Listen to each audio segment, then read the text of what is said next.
My name is Brandon. I represent the Lighthouse. We're a biblical discipleship program for men who struggle with addiction. We do a residential piece. We have 16 beds, plus we do community groups, and we believe that the power of Jesus Christ is what breaks the chains of addictions. So I am looking for godly men who want to come alongside and mentor my men and spend time on a weekly basis with them. So if that is you, if you'd like to invest some time in a broken person and show them the love and compassion of Christ, stop by my table, leave your name, I'll be in contact. Thank you.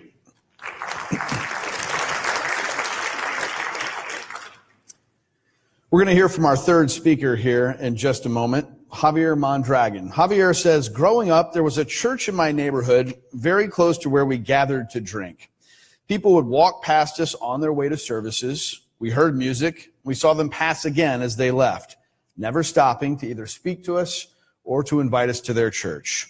That experience has shaped my ministry and the mission of Many Nations Church and the Bridge of Grace Compassionate Ministries. We will not only open our doors, but we will actively pursue people and tell the story that can change their lives forever.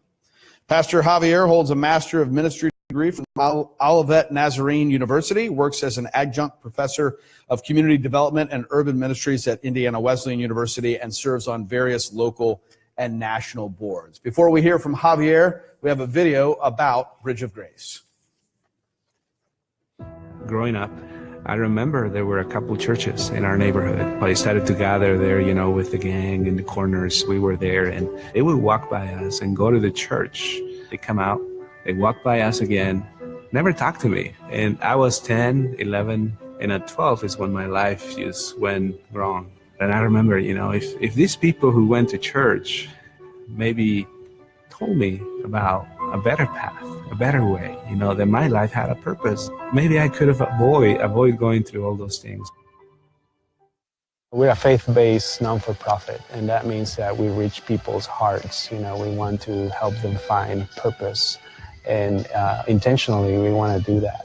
I feel like I was encouraged to do a lot more leadership positions just because, more so because Pastor Javier believed in me more than I believed in myself. They want to know that you care, and I think that's what she saw here, not just with me and my wife, but a lot of people in the church that encourage her and help her to grow.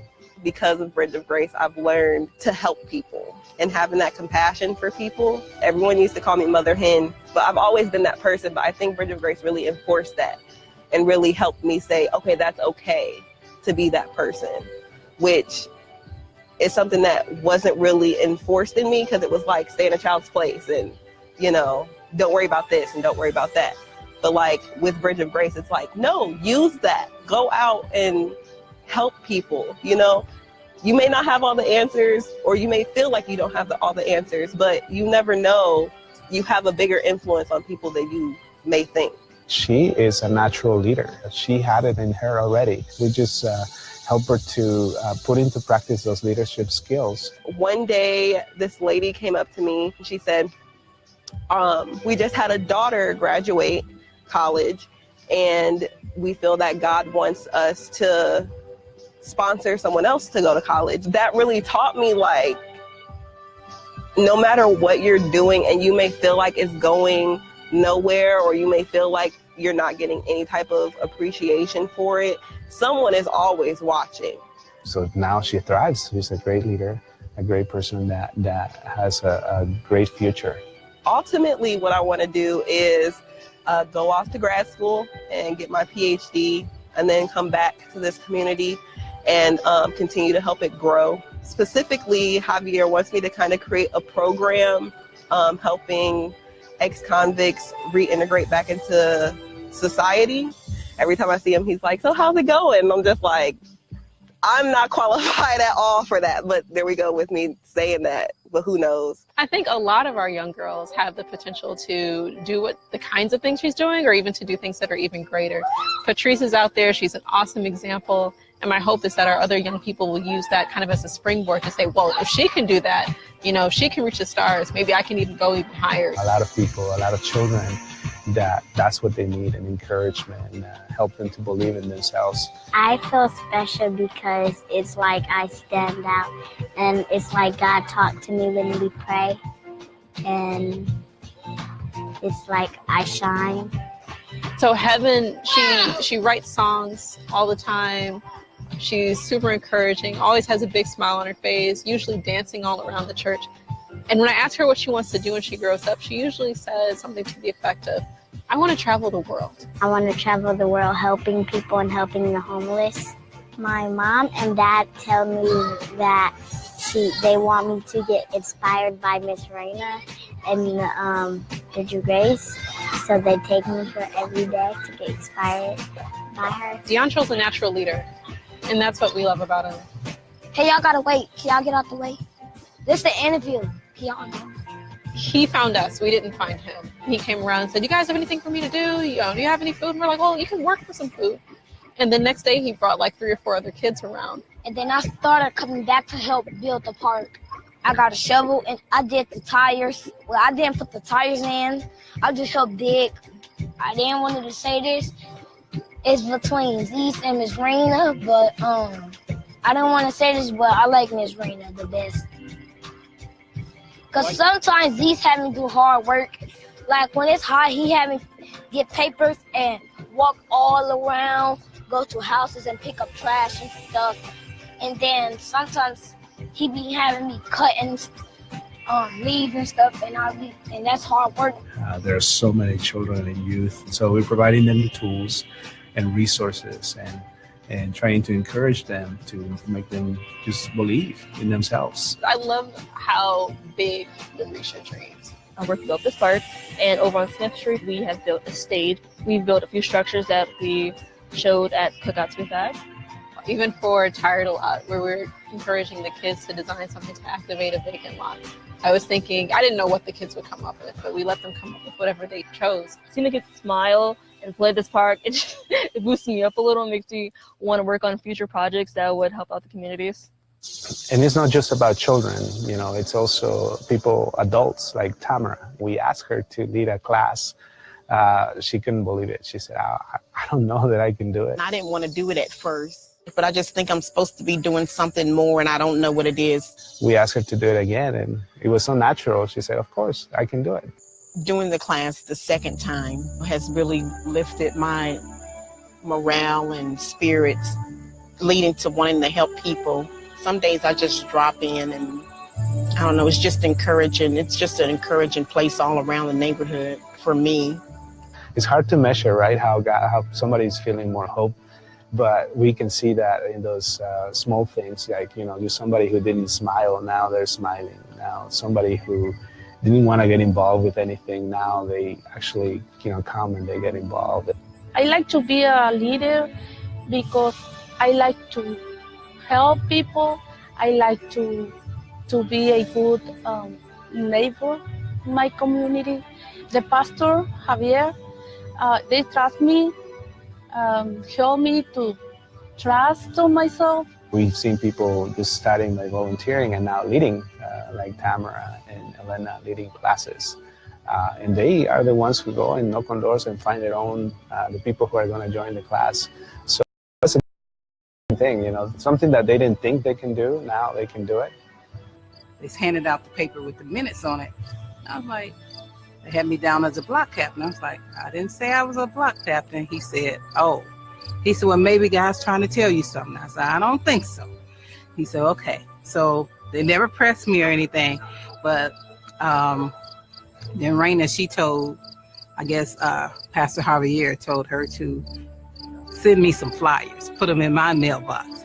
So when I got the flyers, I was like, okay, what am I supposed to do with these? And then so I called and, we talked. And she said, well, I was just doing what I was told. I said, okay, just because I like you all, I'll walk around and give them out.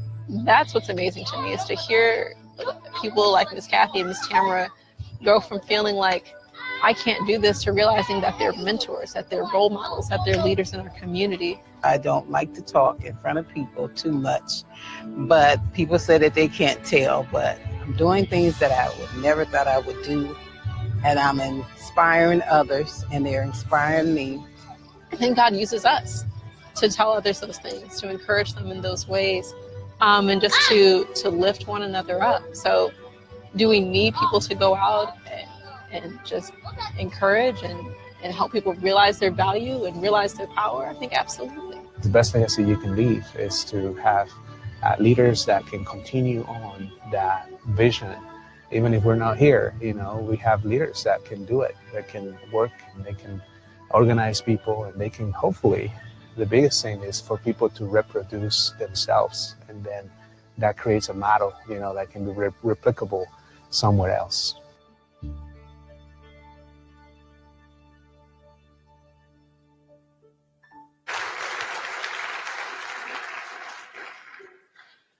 What if the solutions to our society's biggest issues has been right under our noses for the past 2,000 years? You see, when Jesus was asked to reduce the whole Bible into one command, he said, love God with everything you have and love your neighbor as yourself. What if he meant what we should love, that we should love our actual neighbor? The person that live right next to you. See, the problem is that we have complicated and we have turned this idea into something it's like a good saying. It just sounds so nice to say, love your neighbor. We put it on bumper stickers and we put it on t-shirts and we go out with our lives without actually putting it into practice. But what if Jesus meant that we should love our actual neighbor, the person who lives right next door? I personally believe that the solutions to the problems in our neighborhoods and in our city aren't ultimately found with the government, police, or schools, or even in getting people to go to church. The solution to the problems in our neighborhoods is by us, Christians, believers, and followers of Jesus Christ, loving our neighbors, being there for them, and encourage them to have hope, because Jesus gave us hope. So what would it look like to take the teachings of Jesus seriously and orient our daily lives around them? Let's be honest. We need to do a whole lot more than just put a fish on the back of our cars. I know that for my personal context and in the geographical area where my church is, just putting that fish on the back of your car or putting it on your t-shirt is not going to cut it. I am going to share with you a little bit of our journey on how we have been engaging our neighbors in our community, and how we have taken the challenge and invitation of Jesus to reach out to them and to love them the way he loves them. You see, John McKnight and Jody Kretzmann, two professors at Northwestern University in the late 80s, brought the idea of asset-based community development. At the heart of asset-based community development is the capacity to link your neighbor's desires, longings, and skills with one another, and discern what you can do together and identify the assets that you already have in your community. ABCD is connecting the dreams and assets of people, associations, and institutions that are already there in your community. If you start with what is strong instead of with what is wrong, and if you organize around already existing assets, what you will find is greater citizenship, vision, and ownership. Our church and Compassionate Ministries Center has adopted this model, this approach to develop our community. And we've learned that if you start by focusing on the needs and just focusing on what is wrong or what is broken, the tendency is to create programs, and eventually those programs will create dependency. We have learned that when people create things themselves, they own them in a way that they can't own them if they were just created for them. And so through the process, we met people like the ones you saw on the video who are leaders already. They have the capacity, they have the talent, they have the skills. They just need to let them know. We just need to let them know that they can do it themselves. So the question is, how do we discover and unveil the gifts and dreams and desires of the people who are already there in your community? How do you discover the assets that are already in existence? How? Well, by actually engaging the people who live there, by actually talking to the people who live there, by actually go to them, go figure, by actually going out there and building relationships with them, making yourself present in the neighborhood. The fundamental questions for churches in this approach is you have to ask yourself, who lives there? Who already lives there? For businesses and leaders of nonprofits, the question is, who already works here or volunteer here? What are their dreams and desires? And what do they care about? My hope is that what I share today encourage you to get out of your comfort zones and to reach out to others. My hope is to challenge you to reach out. If you are a church leader or you are a business leader, if you are a nonprofit leader, a co-worker or a student, to reach out, get out of your comfort zone and love your neighbor. Love the person right next to you. See, in 2008, when we first moved into the Mount Vernon Park neighborhood, where our church is located, we went out and knocked on every door with a survey in hand. This was before we adopted the asset-based community development model. So like every ministry's tendency, we started to look for the needs. In fact, one of the questions on the survey said, what do you think is the biggest need in the community? The number one answer was crime. Everything related to crime. Drug houses. We don't trust the neighborhood. We feel like somebody's going to break into my house. Well, since I live in the neighborhood, one of the first things I realized about our neighborhood is that nobody knew each other. I mean, literally, nobody knew each other. My neighbor across the street didn't know his neighbor next door or didn't know his neighbor on the other side. Another thing I noticed is what was a lot of litter, a lot of trash on the streets and the sidewalks. Vacant houses with broken windows and tall weeds. Vacant lots where people will dump their trash. It was evident that nobody cared about all of this. The neighborhood has been neglected for quite a long time. In our own church building had an ugly appearance too.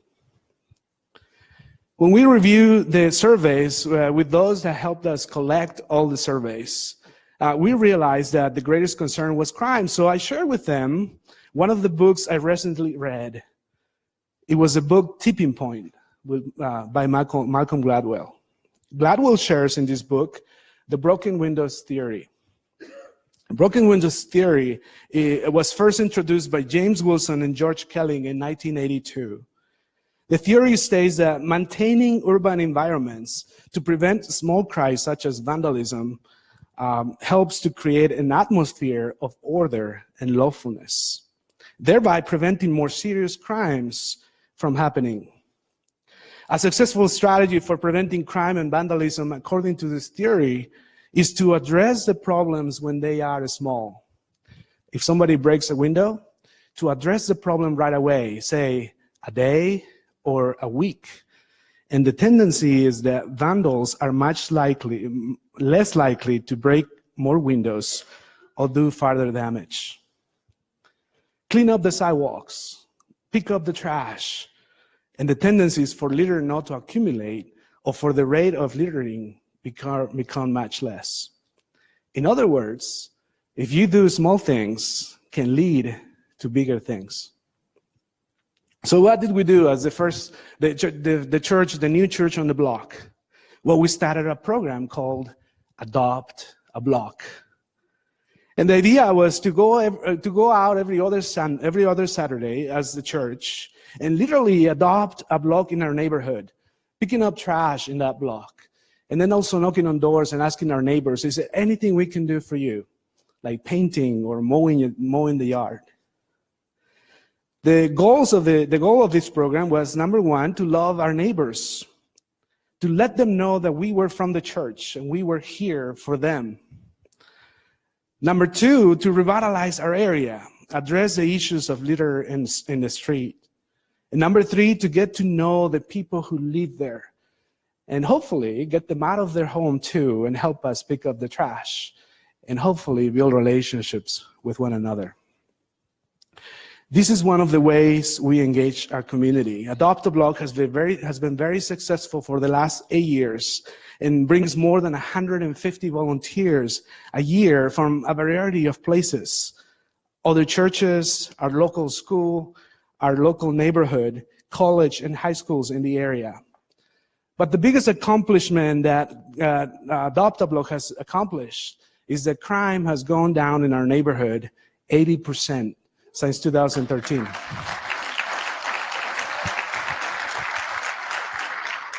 This is one of the ways we engage our community. How are you engaging your neighbors? Well, the good news is that most people are longing for more integrated and connected life. That is good news.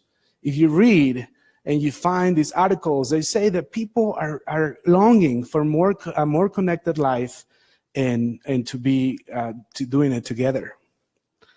This is true wherever you are, in the church, in your business, your workplace, your school, in your neighborhood. And I want to give you a few practical ways on how you can involve and engage the people in your community in discipleship and producing leaders and even finding the assets in your community. For us, it's been a learning experience. We are by no means perfect, but I feel that we have been making progress and doing it better. For us, the places we have been able to engage our neighbors have been at the neighborhood association meetings, at the local school, outside when we throw block parties and we organize block parties, and also knocking on doors, just going door to door. It is through the programs that we provide that we met Elena, who you saw on the video. Her 2 kids have been part of our programs for 5 years. And she would come and pick them up, and that's how we met her. And then we asked her one time, would you volunteer? And she volunteers. And then she became a leader of the program. It is through the neighborhood association meetings that we met Kathy and Tamara, who you saw in the video as well, who just attended, but then now became block captains, and then they're also involved in leading some of the programs. Others have come to us, like DeAntro, the future mayor of Fort Wayne, who you saw in the video. So here are some practical ways for churches, church leaders. Followers of Christ want to be the church together in more deeper ways than simply attending church or church services on Sunday morning. Let me tell you, followers of Jesus want to be the church together in more deeper ways than simply engaging professionalized church services on Sundays. What if we stop attending community groups and we become groups of community in mission together? If you want to discover and discern what God is doing in the world, stop trying to answer that question within your walls in your church and get out. Go out to the neighborhood and communities where you live. Sit at the table of the other, or better yet, invite the others to come to your table. And there you may begin to hear and to learn what God is doing and how God is working in your community. You see, I am from the Church of the Nazarene. That is my denomination, so I am a Nazarene. I don't know what you are, but Jesus was Nazarene, so I don't know what you are. You see, the father of my tribe is a guy named John Wesley. Some of you probably heard of John Wesley. Well, Wesley had this saying that when I read it, it really revolutionized the way I think. He used to say, go and see the poor where they are, for Jesus is already there, and he will be with you. Go and see the poor where they are, for Jesus is already there, and he will be with you. He said, go into the world, because Jesus, God, is already working there. The idea that I am the one taking Jesus anywhere is an arrogant thinking. He's already working there. He's already working in your places, in different locations. I have to believe that he's already there. So the Bible says that the Spirit of God is in the world working, convincing people of their sins. So that's good news. Because then our task is just to go and read the signs and listen to what God is already doing and engaging with God in what he's already doing in that place. The question each member of a local church need to be asking is, how can our participation on Sunday mornings grow our capacity to be living expressions of Jesus in our neighborhoods? That's the question we should be asking. For businesses, if you have a business and you have employees or you have people you manage, this is very encouraging, because as a leader of this non-for-profit, I have to go out and I have to talk to business and corporations. And I always talk to them trying to raise money to be able to do what we do. But it's very encouraging to find at least 4 or 5 different businesses and corporations that when we ask, they will say, you know what, we love what you do. It's so important what you're doing, but we just don't want to just write the check. We want our employees to actually come and help. I mean, it's so great that you're building porches. It's so great that you are helping with housing and doing all this construction and doing these parks. But instead of just writing you a check, I want to send our employees to come and work with you. That is so encouraging. So if you're a business leader, one of the ways you can engage is engage your employees in volunteerism. The best organizations are those who care about their clients, about their employees, and about their community where they work in. According to True Impact, over 50% of millennial employees that volunteer are very loyal to their company, proud to work there, satisfied with their employer, and likely to recommend the company to a friend. I would challenge you to learn about community involvement strategies. Establish volunteer project days, engage your employees in giving back to the community. You will discover how significant and how meaningful it is for people to work together for somebody else. And remember that the best relationships are built when you are working together and you're doing something for somebody else. For your neighborhood, practical ways, how do you engage in your neighborhood? Well, the best thing I can tell you is go out and let your feet love the streets in your neighborhood. Go out and let your feet get to know and love your streets. That is an important responsibility as the followers of Jesus to embrace the neighborhoods and the people that are in proximity to us. Take the responsibility. Walk up to the house next door and ring the bell and say hello, smile, and just volunteer at your local school, volunteer and attend your neighborhood associations. Throw a block party and go and grill some hot dogs and some burgers, but instead of having your grill in your backyard, put it in the front yard and get your people that you know around you invited to come and be with you.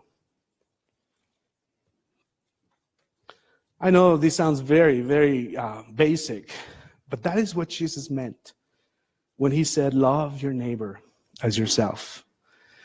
So you can't lead the people to Christ unless you love the people. And you can't love the people unless you know the people. What if I tell you that your Christ-like transformation is linked to the people where you are, in the place where you are? You're going to get it next week, okay? What if I tell you that your Christ-like transformation is linked to the people in the place where you are. Wherever you are, your workplace, in your neighborhood, whatever you are. I want to end this with this verse from the book of Acts. You probably heard this verse. It's in the book of Acts, chapter 17, verse 26. And it says, from one human being, he created all races of people. And he made them live through the whole earth. He himself fixed beforehand the exact times and the limits of the places where they would live. If you let this text sink in, it will ruin you in a good way. Because what this is saying is that you don't live where you live by accident. God has decided exactly where you should live. And if you truly grasp this text, it will change totally the way you drive out of your neighborhood and the way you drive into your neighborhood. Because if you truly believe this, you can't help but engage. Neighboring is the way, or is the best way, to reach a city with the gospel of Jesus Christ. Neighboring is the best way to reach a city with the gospel of Jesus Christ. The Bible is very clear, and it says that all people matter to God. Jesus loves all people. Think about this. You've never met a person, you've never seen a person that didn't matter to God. You've never seen a person that God is not crazy in love with. Behind every single door in your apartment complex, behind every single door in the houses in your neighborhood, there are people who matter to God. And God put them right there where you live. And God put you right there so that you can reach out to them and you can love them. The solutions to the most difficult and complex problems in our world start from the grassroots, from the inside out, from the church, from the followers of Christ doing what we were told: love God and love your neighbor as yourself. The solutions are coming from people who see themselves as the agents of Christ in the world, in our neighborhoods, bringing the kingdom of God. So I want to leave you with a question. The question is this: do you love your neighborhood? Do you love your city? Do you love your zip code enough to cry for it? Do you love your zip code enough to die for it? Jesus did. God bless you.